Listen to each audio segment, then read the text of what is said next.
Kung kahapon, we created or planned ideas sa lead magnet mo for today, i-create na natin siya.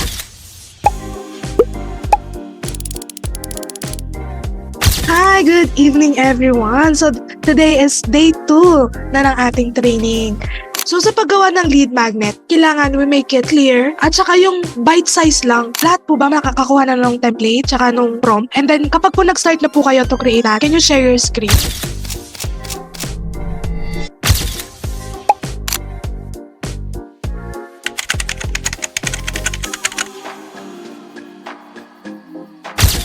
Sa paggawa ng lead magnet ha.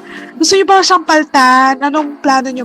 Na lang ako kasi naumpisahan ko na tsaka so kasi magkaroon ng ganung klase ng service. It was very hands-on. Hindi lang siya puro discussion. Talagang may application. And na-retain ko yung lessons kasi agad-agad may interaction. Nasasabayan talaga siya. Kasi maganda naman po kayo magturo. At saka yung mga questions po, nasasagot din naman po ng maganda.